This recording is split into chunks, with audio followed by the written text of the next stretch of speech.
and his name shall be called Mighty God. When I think of mighty people or heroes in our day's world, I think of some movies over the last several years that have been really popular. I think of a superhero like Superman, who comes in and has the powers of a god, super strength, the ability to fly, and is able to fix all of the massive problems in life, stop nuclear bombs, go back in time, amazing things. And I think of people like Thor, the Norse god who was the greatest of all the gods in Norse mythology, with his hammer coming in and defeating hordes of aliens. And I want to put my hope in this, but the problem is they're not real. And even as gods, they're not that big of a deal, because in real life, the gods are weaker even still. King Sennacherib of Assyria knew this, and he boasted about it when he went out to conquer. This is what he said. He said, "Has any one of the gods of the nations ever delivered his land out of the hand of the king of Assyria?" He asked the people of Jerusalem. Well, none, for none of these gods were as mighty as this mortal king. But King Sennacherib was surprised by the God of Jerusalem, who did indeed deliver his people from the conqueror's hand. The psalmist describes the Lord as King of glory, the Lord strong and mighty, the Lord mighty in battle.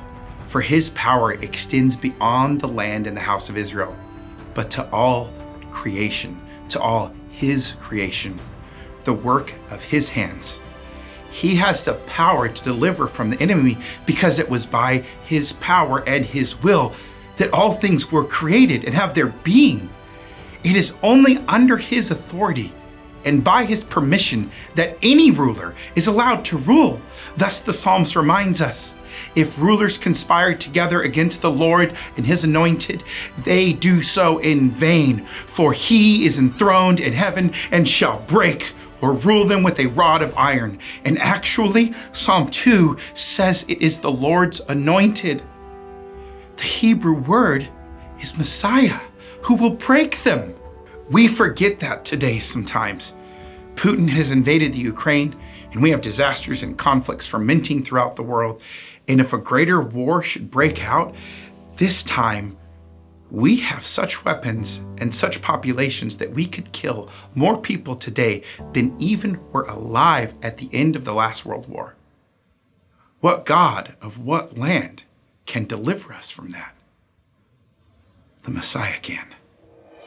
The Lord's anointed, who came once to save and who will come again to rule as King of Kings and Lord of Lords, Jesus, to whom all authority has been given. Not baby Jesus or cartoon Jesus or bumper sticker Jesus, but the anointed Jesus who conquered death itself. Jesus, through whom and for whom all things were created. Jesus, our mighty God.